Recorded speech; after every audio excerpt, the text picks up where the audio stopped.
This segment is brought to you in part by the Canadian Historical Arms Society, owners of the Genesee Range, the premier recreational sport and training facility in Western Canada. See us online at historical-arms.com.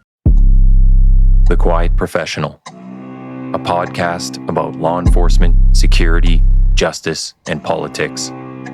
We are digging deeper on the issues and going where the information takes us with access to experts and authorities. Welcome to The Quiet Professional.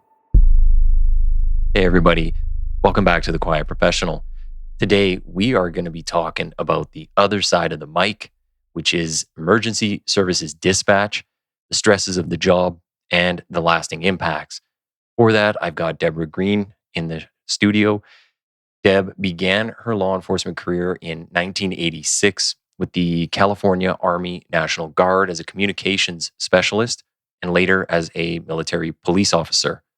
In 1992, she joined the Sacramento Police Department as a dispatcher and then worked as a dispatcher for the El Dorado County Sheriff's Department. In 2021, after being diagnosed with PTSD and cPTSD due to a critical incident involving the loss of a deputy's life, Deb retired. She now advocates for better mental health care for first responders. And, well, as we were saying offline, she's done a lot of podcasts. So welcome, Deb. Thank you for being here and thank you for your advocacy. Oh, thanks for having me. This is great. I appreciate you. Just getting my word out, getting the word out. Yeah, I'm glad we could connect. And yeah, as I was saying before, thank you for reaching out. And I think we'll have a really interesting discussion. It was good timing because someone in my work had kind of suggested some topics in this realm of things. And as I was saying, they weren't looking to come on the show. People don't want to get in trouble or anything. So I was like, hey, I got the perfect person in mind. So thank you for being here. Yes, nobody signs my paycheck anymore. Yeah, you have no masters to answer to. That's right. You know what? Let's just start real briefly talking about you. And I gave a little bit of the background, but if you could let people know why or how you got into dispatching. I think it was a fluke. To be honest with you, I started out, like you said, in the National Guard, went in as a communications specialist, and my job skill was to repair radio telephones. So I don't know if you remember the old field phones where you cranked it and it had a wire and went to the... So I had that and a switchboard. If you can imagine, I don't know if you're old enough, but Lily Tomlin on Laugh-In, the show, and she played an operator. And so, yeah, it was like an old-fashioned operator. You take the thing and you put it in the thing to hook people up. And it was... Oh, like it's got the board. The little plugs in the board. Yeah. And so that's basically how I started my career as a telephone operator, I guess you would say. So then I became a military police officer, and in 1992, both of my National Guard and my civilian life kind of crossed paths. I was in the academy for Sacramento Police Department, and I got deployed to Los Angeles for the LA riots.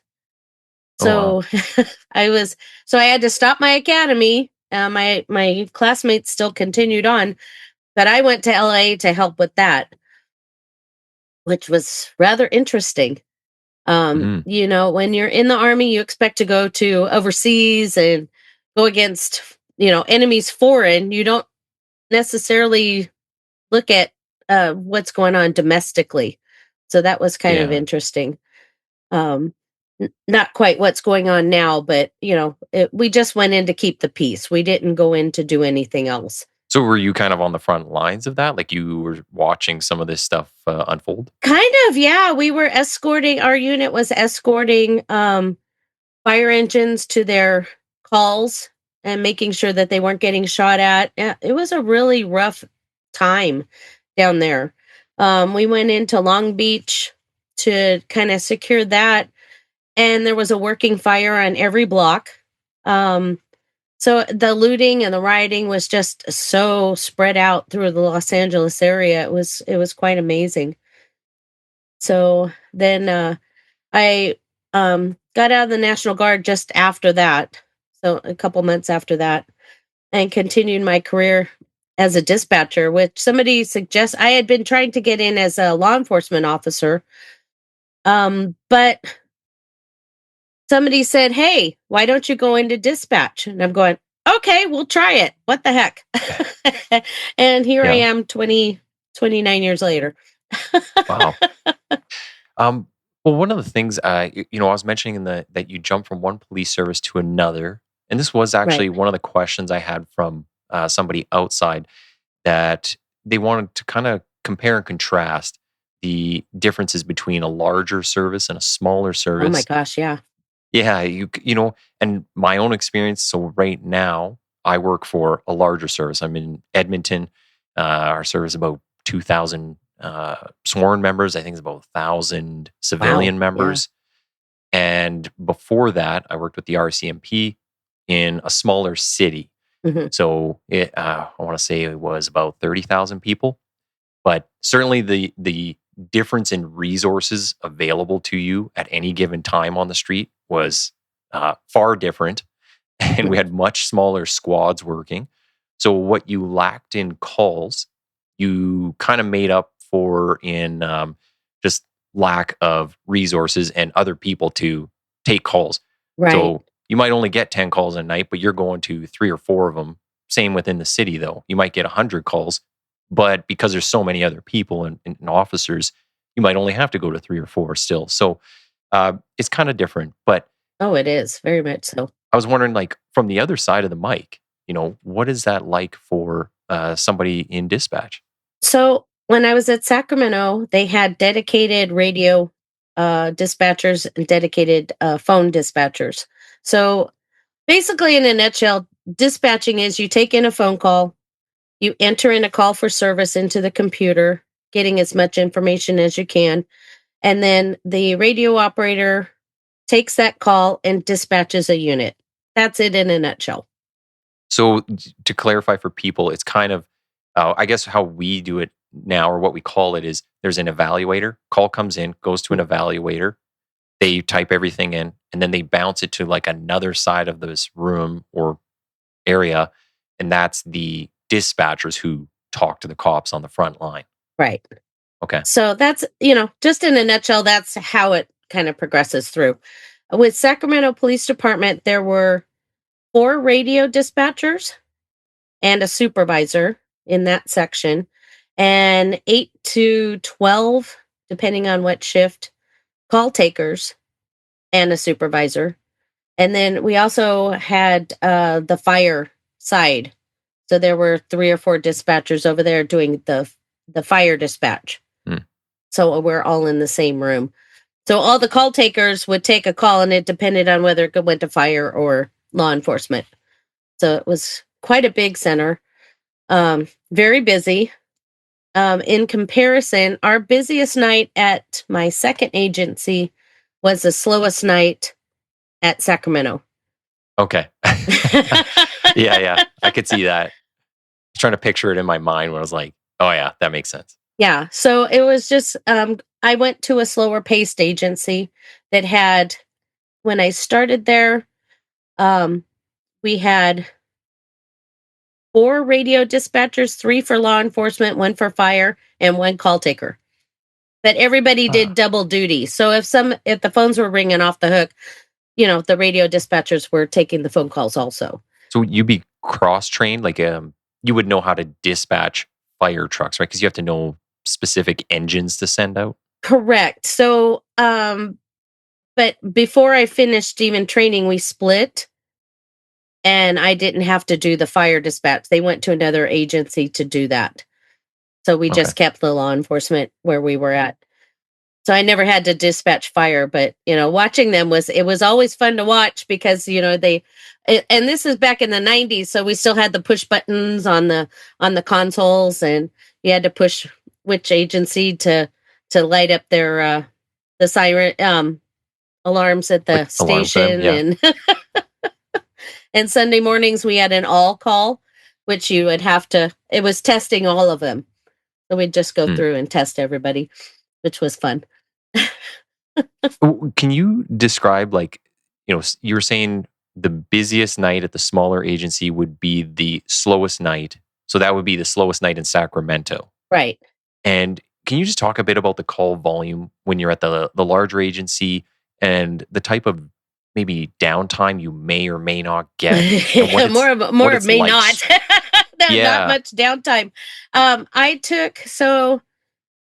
I did one night, and I kind of was like very curious how many calls I took.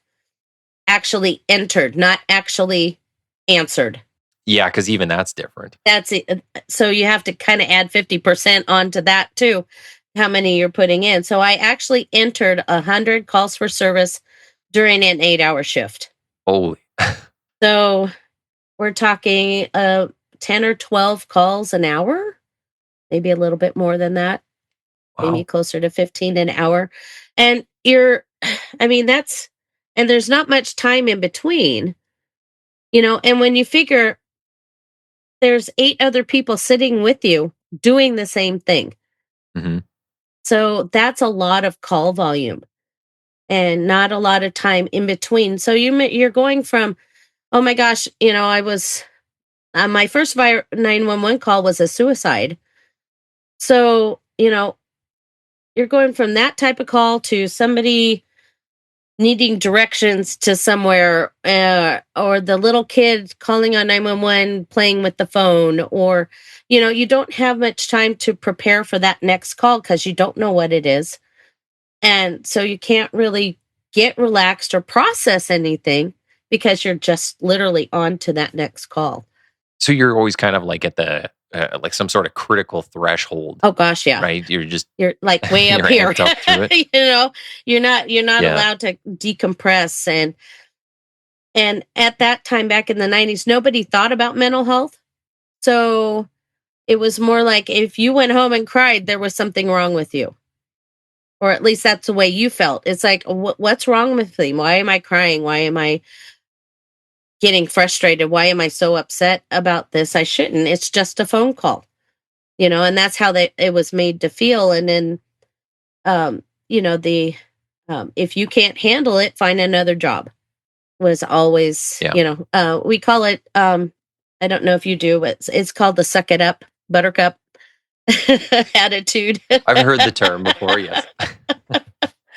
So, you just kind of keep going and you kind of shove everything back and, just keep going and don't worry about it and try not to deal with it and wonder why you're getting upset at your own children or why you're getting upset at your spouse or why you're driving 100 miles per hour getting home or, why are we sitting at a bar at 7 a.m. after work kind of stuff. Well, and on that, one of the things maybe worth exploring a bit is, the impacts of taking all those calls and you're not a robot there, but you kind of are. Like, you have to follow somewhat of a script, Correct. and you don't get to yell back at people when they're being stupid or saying something stupid, or they call in and they're like, how do I get to this place? You're like, what would make you think calling emergency services is the right tool for that? So you don't get to call anybody stupid. No. But it's, so where's the outlet, right? And then when you're at home, you're dealing with kids or a spouse, and yeah, you can definitely, I guess, have those moments where you just kind of lash out or let everything out. Yes, yes. Screaming at the windshield driving home. Um, but yeah, nobody realizes that dispatchers go through the same stuff, because you're listening to traumatic stuff. You're not seeing it. And, I think that's where the assumption is that dispatchers are just answer phones. And we should be Mhm. able to handle it because we're just hearing it. But what people don't realize is that what you're hearing transmits into little pictures in your head, and it's worse than what is actually out there. And you try to deal with it as best you can. Being a mom, I think that helped a little bit. In what way? Like, how does that help? Everybody used to call it my mom voice would come out when somebody was being extraordinarily uncooperative, or so I would just say Mhm. something in a tone of voice and to get them into check on the phone. And yeah, they all called it my mom voice. And it was kind of fun. That makes me think of, like, we've had dispatchers that are really good, and they're very good at remaining calm. They kinda, like, present at one consistent level. Hmm. So no matter what's going on the call and how just insane it's getting, and they're like, the evaluator's adding comments to the calls, and now we have it where it's kind of updates in real time. So as the evaluator's punching things in, it's popping up. Right. The dispatcher is reading that off to you because you're either at the call dealing with people or you're driving there, so you can't really read all the time. And there's some dispatchers that just have like this really consistent tone, Mm. and it's nice because it's clear. So you're getting that information, but also I find, especially when I was training new recruits, and they're already jacked up, Yes. and they're driving really fast and they're just gripping the wheel, and you want as few distractions and few other people that are amped up, because then they get more amped up. It's like when all these other people can be, calm and present that way, it really does bring the temperature down Hmm. for a lot of people, especially the officers responding. So I guess it's maybe some of the parenting skills. Oh yeah. I considered all the guys on the street my kids. So, you just kind of have to give them that little bit of a tone and put them back in the line, and they're on the way. But you can always, and that's another thing too, even we could tell the guys on the street if they were stressed because of how they sounded Yeah. on the radio.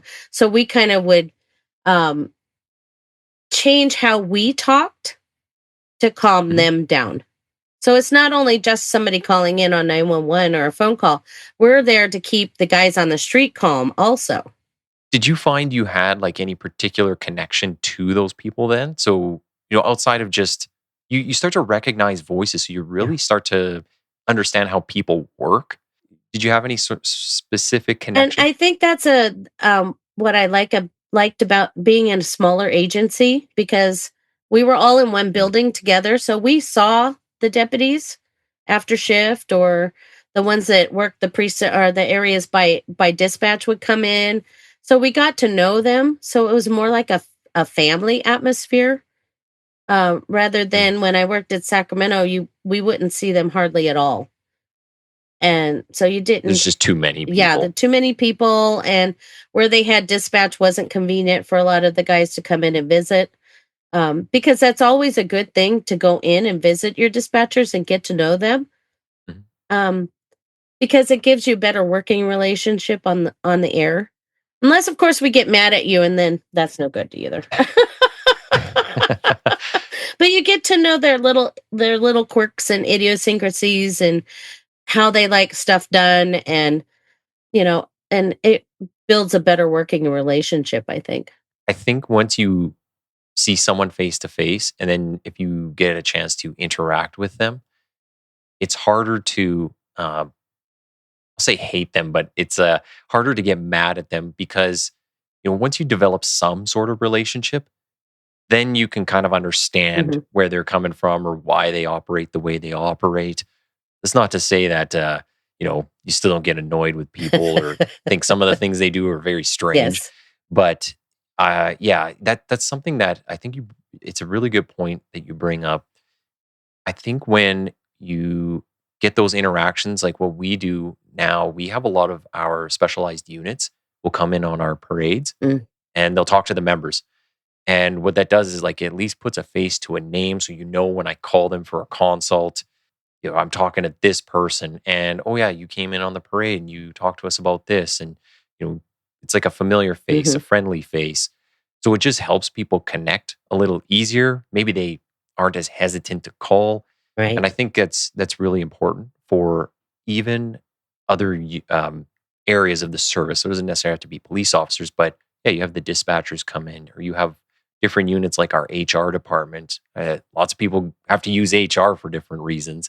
It's nice to know who you're talking to, and you kind of have that familiar face. Oh, absolutely. And also part of the training with El Dorado County, for their FTOs, which is their trainee deputies, was to come in and spend one shift in dispatch as part of their training, which was really good because we could tell them what we needed and why we needed it and how to do certain things and kind of get them more comfortable with the radio. Because when guys start out on the street, I think that's one thing they don't like doing is getting on that radio because they're afraid the whole world's listening. But it's just like you and I right now, just talking. Yeah. And if they understood that, then it wouldn't be so scary to them. You know what? Yeah, that's really good thing to mention. One of the things I really like that we do now is we're a little less heavy on the 10 codes and like all this formal language and jargon. And we basically just use plain speech. Like it's just, hey, I need an ambulance. I need a tow truck. Right. Whereas we like had 10 codes for every single vehicle type my that gosh, we could possibly need. And even when the channels, like now they're encrypted, right? Yeah. But before, as far as I know, like media and people like online were just able to kind of hack in and they could listen into what's going on a channel. Oh, yeah. It was just, even then I was like, you know what? They know what all the 10 codes are. Like you can just look it up online. Oh, most absolutely. cities, somebody has posted online your whole list of 10 codes. So it's not a secret anymore. But even then, it's like most of the stuff we're doing out there isn't a secret. It's out in the public eye. Exactly. And what's funny is Sacramento had 9 codes, which is different. El Dorado County had 10 codes, and then California Highway Patrol has 11 codes. Like, they use 10 codes and 11 codes? Yeah, or they just 10 and 11 codes. It's like 3 different codes with 3 different agencies and try to come. What the hell? Yeah, so I went from one agency with 9 codes to an agency with 10 codes, so I kind of had to relearn my language there, because it is like learning a new language. Penal codes and things like that. And so I learned that. And when I was at El Dorado, we also learned the 11 codes because we worked with CHP a lot. So they would come up on our radios and talk to us. So we had to learn those too. So that was interesting. I could just picture everybody saying all these random codes, and it's like, just tell me what the hell you want. That's where we're kind of like, okay, I'm just going to tell you because, we got to get stuff done. Yeah.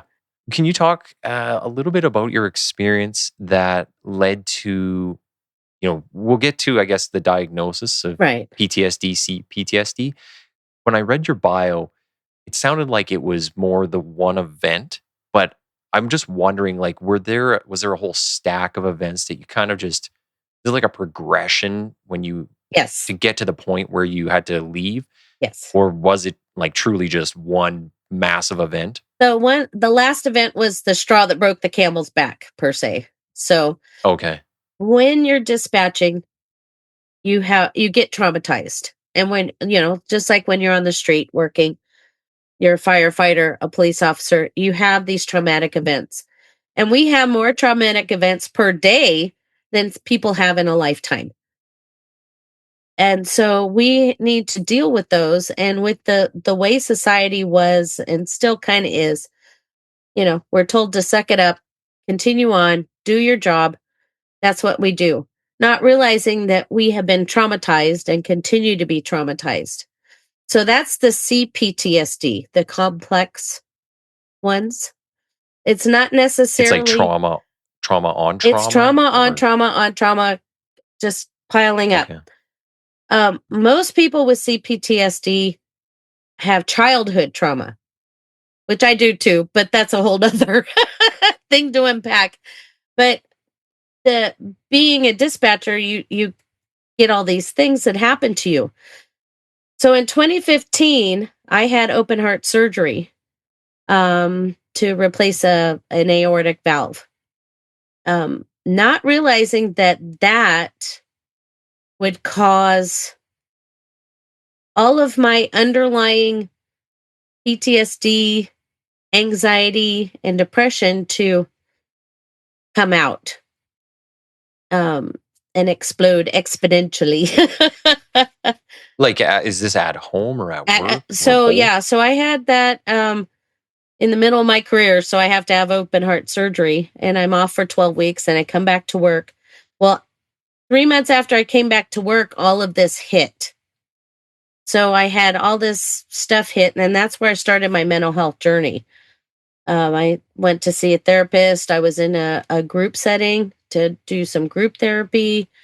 I took a lot of classes for anxiety, depression, work stress, you name it. I took these mental health classes to learn all the tools that I was going to need to be functional at work. So if I can ask on that though, I guess two things. One is, is this stuff that you recognized, or did somebody point it out to So you? my lovely coworkers, who are just fabulous people, sort of had an intervention and realized something was wrong with me. And so they kind of pushed me to go get help, which I did. Can you talk about what they recognized though? I'm not sure what they recognized, because for me, I was normal. Either that or I was in extreme denial. But I thought I was doing fine. But what was happening was my anxiety level had gone up, and I was just crying all the time, making little tiny mistakes that I shouldn't have been, because I was so stressed out. I also had a supervisor at the time that wasn't the nicest person and micromanaged me, which when you're going through a mental health crisis like that, being micromanaged will set you off also. Yeah, just someone constantly picking at you. So you're not getting healing. So my wonderful coworkers said, something's wrong. You need to go get help now. So I did. And I have been in therapy since then. I'm still continuing to go. If I can ask on that too, so once you decided to go, what did that process look like? Oh my gosh. So was there even was anything offered? Is there anybody you could even talk to at the time? So we have a program called EAP, which is Employee Assistance Program. Okay. Which you're allowed so many mental health visits a year. So I went through work to do that. I went, and it was really hard to find a therapist that would take it to begin with. Really? Once I got an appointment, I went in, and after that appointment, I never went back to see the guy. I'm sorry. Sorry, guy, whoever you are. He's in Sacramento. Sorry. But I realized I was going to need more than 3 visits. And so my health insurance covers mental health care. So I went through my private insurance to do that. All right. And that's where I was able to take all these classes and go to a therapy group and have a therapist at the same time. So that worked out well. Did you go? So, well, okay. I guess you said you went to the one there and didn't go back. But did it take a while for you to find one that you thought was right? Yes. I found one guy. Yeah. So I finally found a guy, and he was great. But then, so I'm with Kaiser Permanente in California, and it's an HMO. And so they kind of transferred him to another site that is too far for me to go to. And this was before COVID, so I was driving to my appointments. So I thought we were doing well, but now I've got this great lady, and I've been seeing her since 2020. So she's great. Do you think? Do you just go to the kind of the one resource, or is there like a bunch? And the reason I ask is because I think a lot of people get confused or lost in just the amount of stuff that's out there. Oh my at gosh, least now. I mean, you can go. Yeah, I couldn't even tell you the difference between a therapist, a psychologist, a psychiatrist, and and then everything they all do, and then you go. They all have like specialties, but they all say they can help you as a first responder or someone associated to that, and it's just so much. What we need to look for as first responders is somebody that knows law enforcement. Unfortunately, culturally competent is what they're calling it. Yeah. So my therapist now, she doesn't or didn't know law enforcement when I first started seeing her, but she made it seem like it was not important, which was good. Where Which part was not important? the she didn't let me see. The first therapist I went to see with after my initial guy, it I would sit with her for 30 minutes explaining the hierarchy of Okay. how law enforcement works. So Mm. there's supervisors, there's a manager, there's a captain, there's the sheriff, she didn't understand all of that when I would sit there and throw out these names and places while I was talking. It's like, oh, Yeah. my supervisor did this and my manager did that, but the captain did this. And she got confused and she kept asking me. So I'd sit there for 30 minutes out of the appointment every single time trying to explain this to her. Where my therapist now, okay. She just, it just didn't phase her that I was speaking about all these people. She just Mm. wanted to get down and dirty down into what was the problem was. And finding somebody like that you don't have to explain our culture to, because it is a culture. Law enforcement is, and first responders it's a different breed of people. Yeah. Well, and every workplace has its own culture. Right. I think it's the type of work that we get involved in and are called to do. It's unique in a lot of Yes. ways Yes. that the majority of the population doesn't Right. see, and frankly, they don't understand. So yeah, you do need to find somebody that's culturally competent, Yes. is helpful. And you also need somebody that um knows how to work with trauma, Mhm. because like I said before, we go through 2 or 3 traumas a day where you know somebody only has 1 or 2 for their lifetime, so they need to be trauma informed, um or at least know where to send you to get the treatment that you need. It's interesting that you bring up that number there, and you've mentioned a couple times like how often first responders, people involved in that world, are subjected to different traumatic events. And so there was a big study done up here by the RCMP, the National Police Federation, so their union, um, and some of the professors at one of the universities, so University of Regina, and they they put out the numbers, and I could send it to you later as well. I think you'd be interested in seeing this. So in the study, they talk about that exact thing that you've mentioned now, where normal everyday person might be subjected to like 3 or 4 traumatic events in their entire life. And that could be like a car collision. Maybe they got into a fight, like a physical fight once in their life. But when you look at a first responder and the people that work in that world, every day you could be subjected to almost 10 or more Hmm. traumatic events in a day. And then you do that over 20, 25, or longer amount of years. I mean, that is It's a insane when you lot. actually think about the numbers. It's a lot. Yeah. So for you, so there was a recognition that it was like a whole bunch of Mhm. things kind of built up over time. Can you talk about the one that I mentioned in the bio and that kind of set everything over the top? Right. Can you run us through that event Um, in particular? so we had just moved into a brand new building and moved. So we were uprooted and here we go. And I had dispatched 3 units to a marijuana grow that somebody said that there was some suspicious people in. California, we can grow marijuana down here, but there's a thing the cartels try to get in, and so we thought it might have been a cartel member or something. It was a lot more than that when we realized after the fact. But so I sent them down there, and they basically walked into an ambush, and one of my deputies was killed while I was Mm. working the radio, and I heard the gunshots and um, worked my way through that call. I was unable to get off of the radio until about 4 or 5 in the morning. So I worked that call until almost we caught the second suspect. And then I finally relinquished to my relief person who was standing behind me.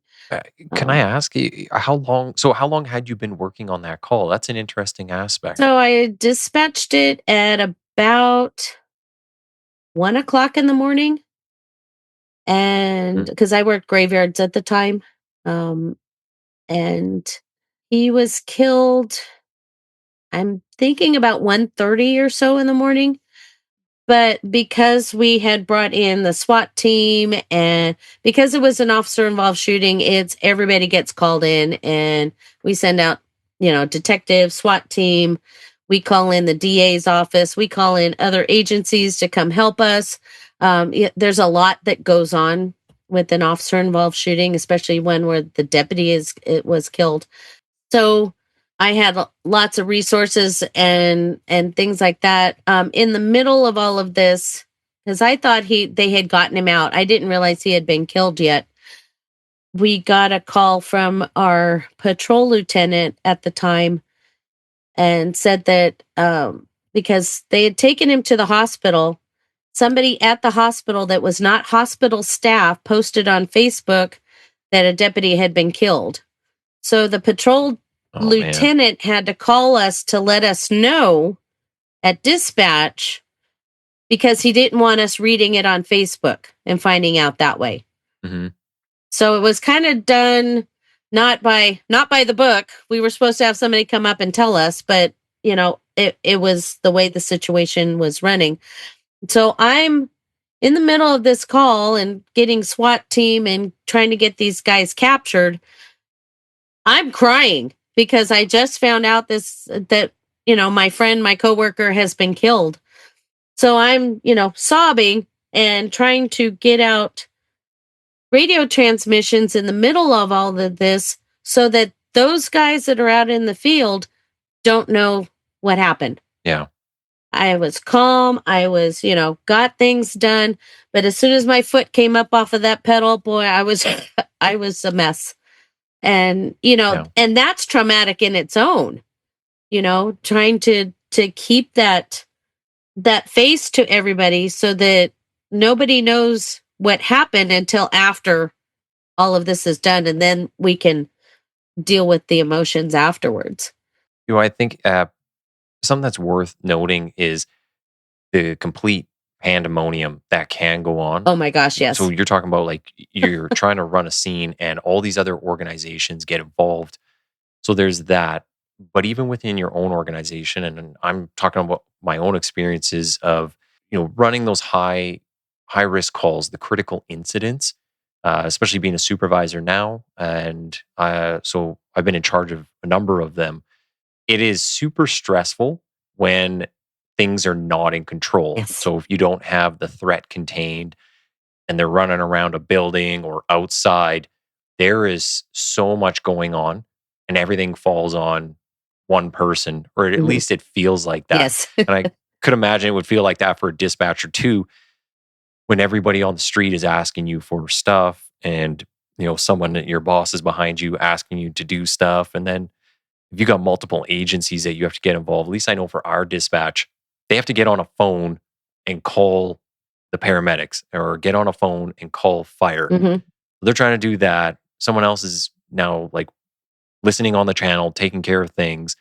But even within your own organization, you're trying to organize, could be air services, yes, the dog, other patrol units, tactical unit, a whole lot of other people coming in. They're asking you for questions. And for me, as a person, like a field commander, being out there, all of them are coming to you while the radio is going. They're calling you. Yes. So you got a phone going. You're typing on the computer to communicate maybe with dispatch because the radio's busy because other people are asking for you. It is an absolute shit show. It is. Always to start. And luckily I had a great crew of gals working with me that night. So what we do is when we have a critical incident like that, we take everybody that's not involved in the incident that is on that radio channel, and we move them to another radio channel. So another dispatcher can pull them off. That way, I was just working the incident. And then they were making all my phone calls. I was, taking my foot off the pedal and just yelling out, call this person, call this person. I think that at one point I just said, send me the world. Get everybody, because we had a county to the south of us that could have gotten to that location faster than any of our units could have gotten to it, because it was way out. It was about 30 minutes from town, out in, we were a very rural county. So they were way out. And so our closest unit was 30 minutes away. But luckily I had sent 3 in the beginning. So I had enough right there. Plus a dog unit was out there when this happened. So that was good. And the sergeant had started out that way too. So there were 4. But, you're trying to have all this in your brain and you're trying to write it all down at the same time. I went and read it afterwards, and I didn't remember half of anything that was on there that I wrote. It was just automatic. Yeah. Boom. There it goes. Because I wrote out an award for the air crew that helped us with Highway Patrol. They came out and they were on fumes by the time we got our second guy, and they checked it to the near, because I knew where all the airports were. So we had it timed so that, they got the second guy and they were 5 minutes away from the airport to go refuel. But they were on fumes. And I was just so grateful for them, because they were my eyes out there. Yeah, it is definitely like, once you get some of those resources, they're a lot more helpful than somebody that might be on the ground, right, who's dealing with things. They're not going to be able to get you half the transmissions that you need and the information you need. Yeah. So you were saying that on the call that it comes in through who was it again that sent the message? It was somebody called, right? Right. A lieutenant. A lieutenant called and told us from the hospital. Yeah. Okay, so that is something that we obviously deal with more and more now, where just the speed of information goes out. Now in Edmonton, we had 2 members killed just a couple of years ago. And, it's like, how I know one of the biggest concerns when I was on the association at the time, their police union, one of the concerns was like, well, okay, how do you tell the family before it's on Facebook or wherever, or the media is putting it out? But social media always seems to be the biggest issue. So some bystanders recording, and then they start putting out bad information. Yeah. Or it's a massive concern. So you want to get to the family as fast as possible. Exactly. So I just wanted to make sure we mention that, because it's a huge problem from what I saw, at least in the incident that I was involved in. People try to do their best at making sure that those messages get out there, but it's not easy. No, it's not. And you have these people and that will sit and listen to all the radio traffic at night, especially or on the little apps that we have now, and post things on Facebook with completely wrong information. And it's more of a hindrance, I think, than it is helpful. Yeah, you know what? So, well, I was saying earlier, we went to these encrypted channels, so people aren't listening, as far as I know. I don't know if anyone's hacked them yet, but when the information gets put out with zero context, that is the worst. It is. And it actually doesn't help anybody. Some people try to spin it as like accountability and stuff. It's like, no, you're doing just a shit job. It affects dispatch also, because people will read that and then call dispatch and ask, and it's like, are you involved? No, we don't want to hear from you. Go away. Stop calling in. We need to deal with this is going on right now. So, that one was bad too. We had those incidents where everybody's calling and asking, and it's like, I'm sorry, no, you don't get to know yet. I want to ask you about how you deal with some of the stuff. Once you kind of recognized, okay, I need to, actually maybe even before you went for help, were you seeing any changes in your behavior when you look back now? Like when I'm talking like, it could be anything from eating habits to not working out to drinking, smoking. Like, do you find, was there any bad habits kind of forming that you kind of Yeah, I recognize had now? a little bit of an alcohol issue. My husband, Mhm. my current husband, he's fabulous, and just said no, no more. So we got Yeah. rid of all the alcohol out of the house. I did smoke up until 2015, um, which I thought was actually calming, but apparently not. Yeah. It um, leads to a different set of problems, I right? guess.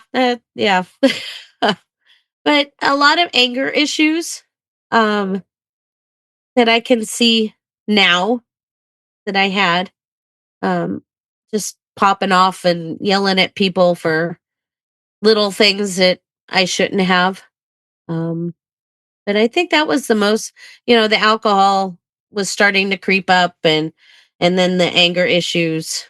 Um, but after I started therapy, I've been able to finally figure out how to work it and do healthier things now rather than the non-healthy stuff.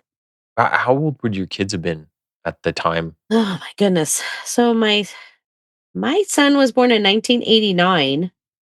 So I think he was already out of the house, yeah, when this happened, when my last incident happened. Okay. So, yeah, he would have been 30, so he was well out of the house, and all the other kids were out of the house too. Where I was kind of going with that is I was wondering, like I look at my kids, right, and they're 8, and it's like they notice stuff. It's pretty amazing, even at that age, just the things that they take note of and things they might say to you that kind of catch you off guard, and you're like, oh, damn, I didn't realize you were paying attention, or were copying those words, or whatever it might be. So and it goes back to what you were mentioning earlier, where, just being a parent at the time of doing this job, it does change you, Yes. and it changes how you operate in certain ways. But then you bring some of that stuff home, and Mhm. the kids are there and they might pick up on it. So, did you get any of that, or did Oh, they, yeah. even if they're out of the house, Oh, yeah. did they like, Well, they yeah, were so they my kind of son mention was it now? 5 when I started in dispatch, so, um, he kinda grew up with me doing that, but the funny thing, one day I noticed, so I was majority on graveyard shift, so I would get up at 4:30. Kids would already be home from school because my mother was fabulous, and she would pick them up and bring them home for me. Um, but alarm would go off, and I would wake up, and then I'd hear a cup being set on the coffee table, and then all the doors shutting. And all the kids had gone to their rooms. They had made my coffee, put it on the coffee table for me, and then gone away. So I had no contact with them when I woke up. It was just kind of Oh, like really? they were afraid of which mom was coming out of that bedroom. Okay. Well, you know what? I'm glad you're in a position where you can look back on it and laugh at some of it and stuff. But I imagine that like that stuff is pretty hard to go through, and for some people, I mean, it definitely escapes their grasp, and they're not able to deal with it, or it leads to worse things. So, Well, a lot of people don't understand shift work, and they mhm. don't understand that it's not a normal job. I mean, I didn't I worked Sunday, Monday, Tuesdays, and every other Saturday, 12-hour shifts for years. Um and it was, let's see, my last year my mother finally realized that, "Oh, you're sleeping during the day." It's like, "Mom, I've been working this for 20 years now. What the heck?" So, it took time, and I couldn't do things with the kids because I worked an hour away, and things would come up a week before, and I can't get time off because, you need a month or two to get request time off. And so, it was difficult. I missed a lot of stuff with the kids. Um,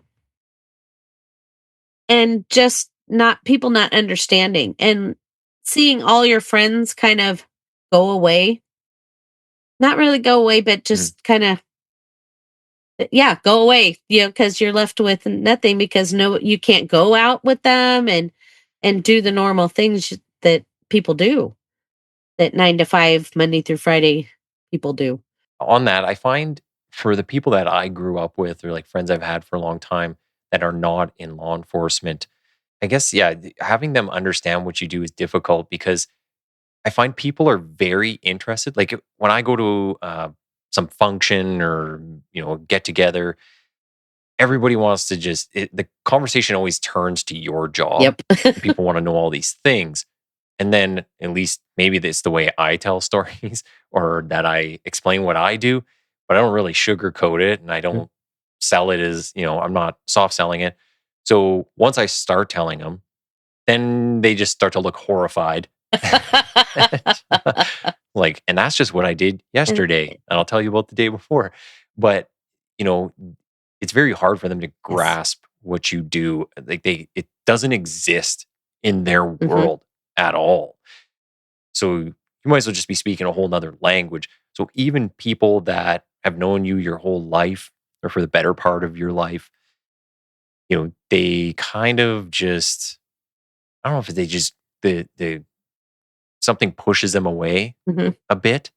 So when I go to things, and I've done this for the last number of years, I basically just won't talk about my job a whole lot.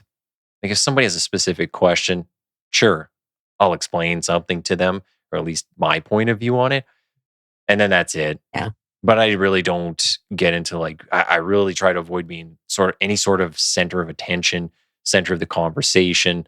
But I also changed just where I go and what I do. Like I'm not a big, I like going out with my friends, but I don't like going to big social events where it's just like random people and I'm in these crowded things. It's not for me anymore.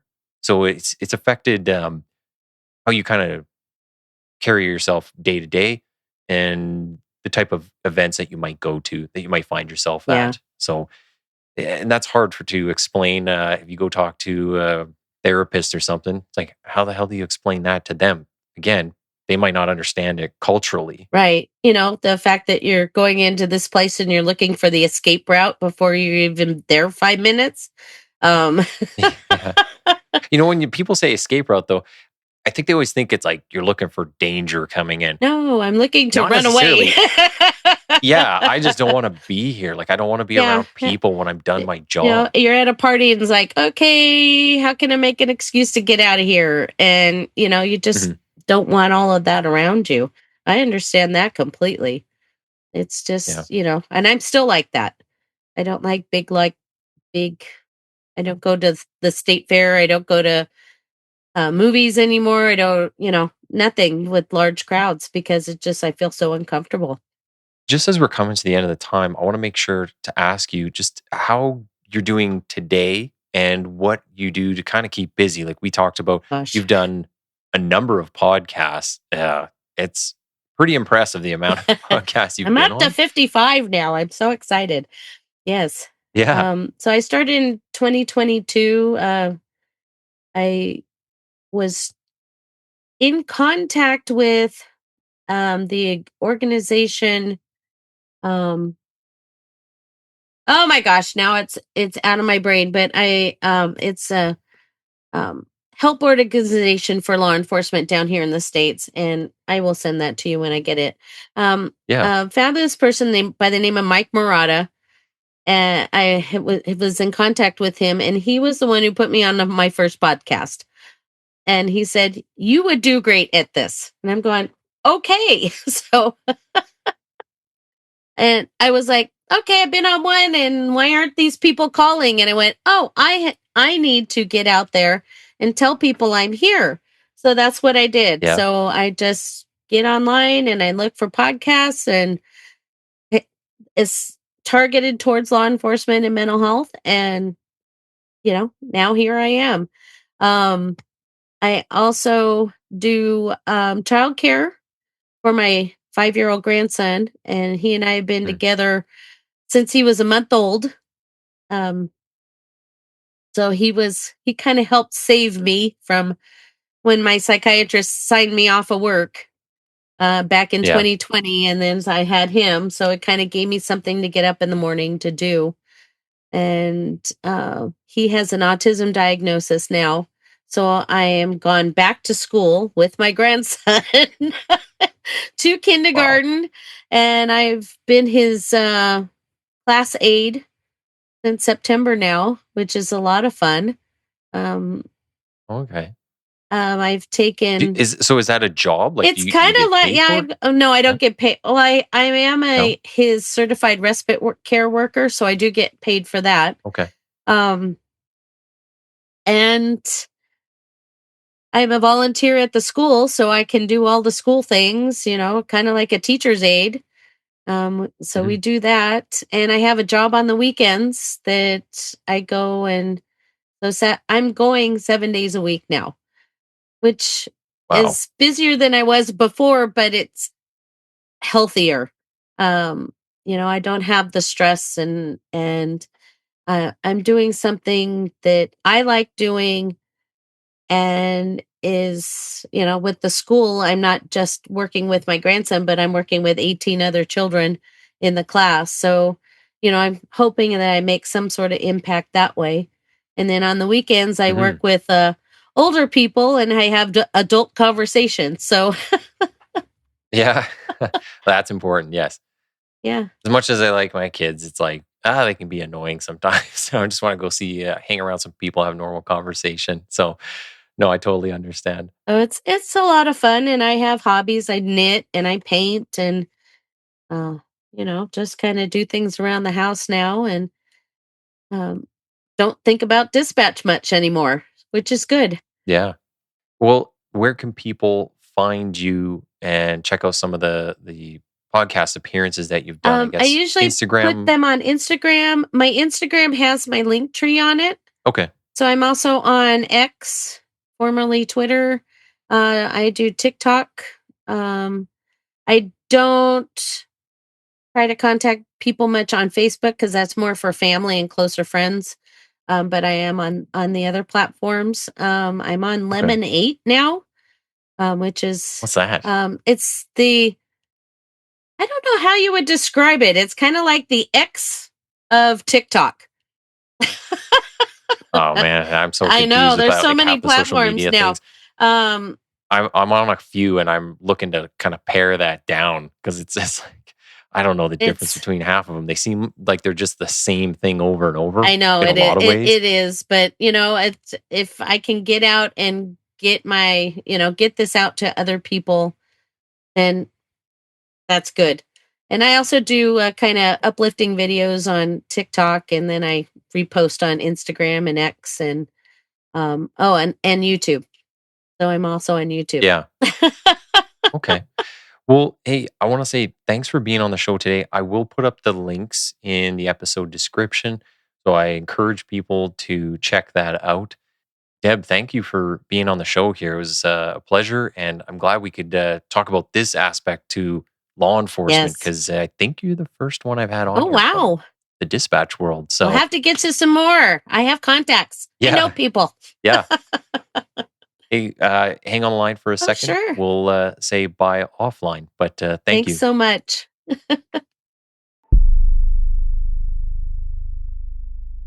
Hey, everyone. Thanks for listening in and following along with the discussions. Be sure to click the follow or subscribe button on your respective listening platform. Also, check out the Quiet Professional on X and Instagram under TQP780. And most importantly, please share where you can. Everyone has a part to play in getting these education and information pieces out there, so pass it along. Thanks again.